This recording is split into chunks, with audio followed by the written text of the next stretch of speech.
Deuteronômio capítulos 25 e 26.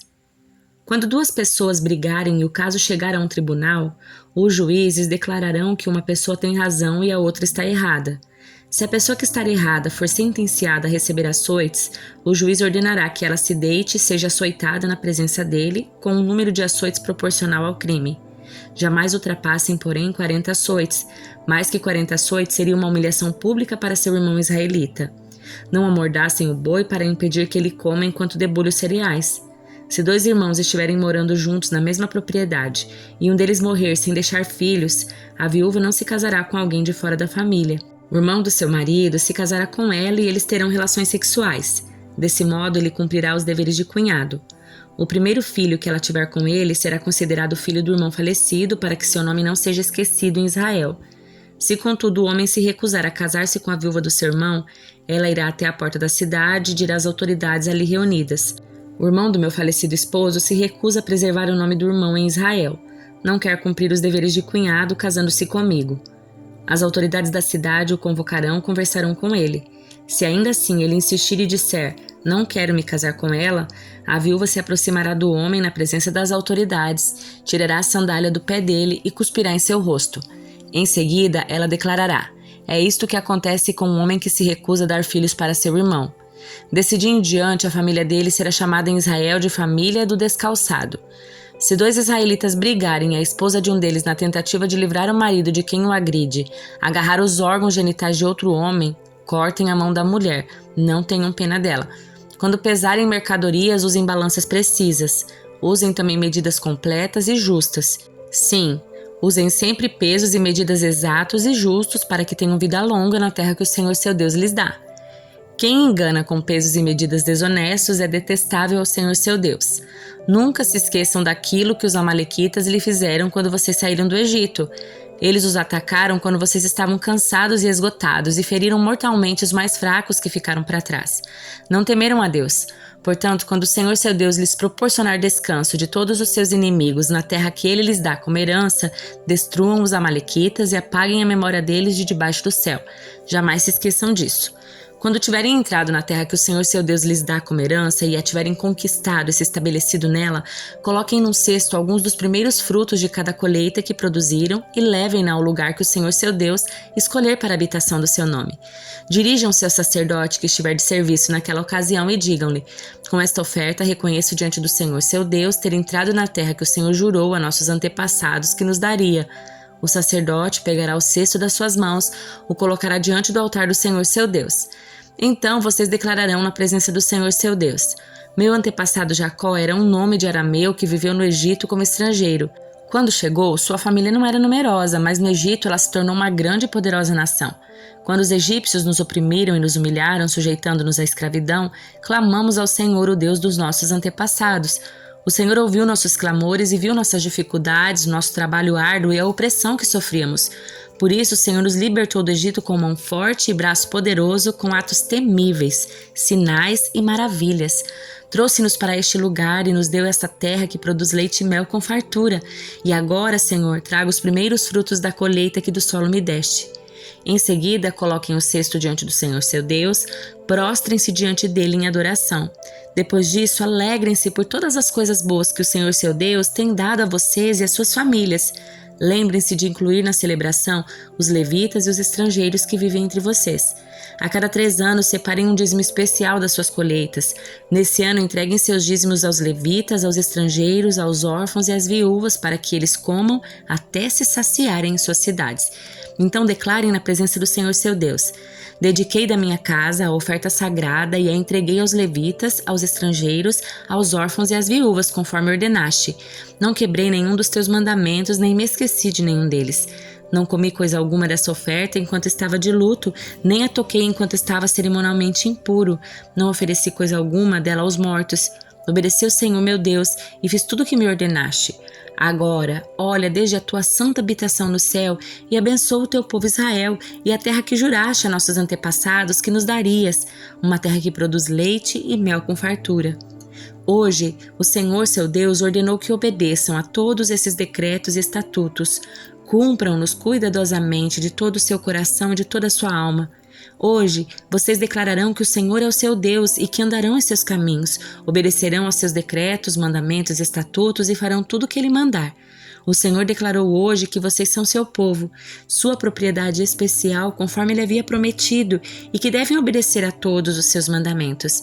Se o fizerem, ele os colocará muito acima de todas as outras nações que ele fez, e vocês receberão louvores, honra e fama, serão uma nação santa ao Senhor seu Deus, exatamente como ele prometeu. Livro de Jó, capítulo 14. Como é frágil o ser humano. Sua vida é breve e cheia de aflições. Como uma flor nasce e depois murcha, como uma sombra passageira some depressa. É preciso que vigies uma criatura tão frágil e exijas que te preste contas? Quem pode extrair pureza de algo impuro? Ninguém. Estabelecestes a extensão da nossa vida. Sabes quantos meses viveremos e não recebemos nem um dia mais. Portanto, dá-nos sossego, deixa-nos descansar. Somos como trabalhadores braçais, permite que terminemos nosso trabalho em paz. Até mesmo uma árvore tem mais esperança, pois se for cortada, voltará a brotar e dar novos ramos. Ainda que as raízes tenham envelhecido na terra e o tronco esteja podre, com o cheiro das águas, voltará a brotar e dar ramos como uma planta nova. Mas quando as pessoas morrem, perdem as forças, dão o último suspiro e depois onde estão? Como a água evapora do lago e o rio desaparece na seca, são colocadas no túmulo e não voltam a se levantar.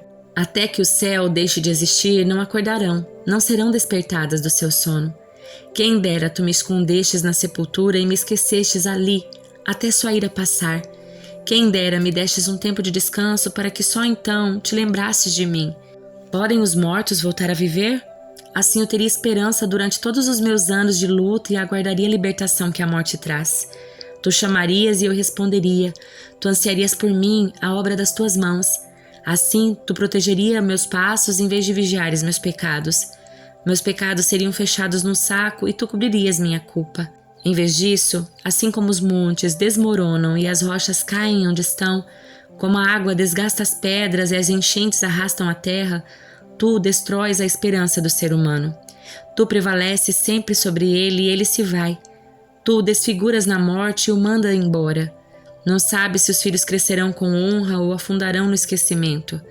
Ele sofre sua própria dor e lamenta apenas por si mesmo. Atos dos Apóstolos, capítulo 1.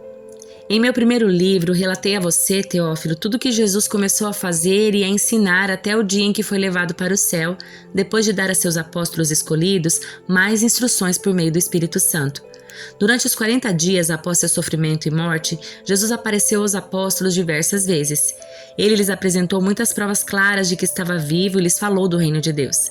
Certa ocasião, enquanto comia com eles, deu-lhes a seguinte ordem: não saiam de Jerusalém até o Pai enviar a promessa conforme eu lhes disse antes.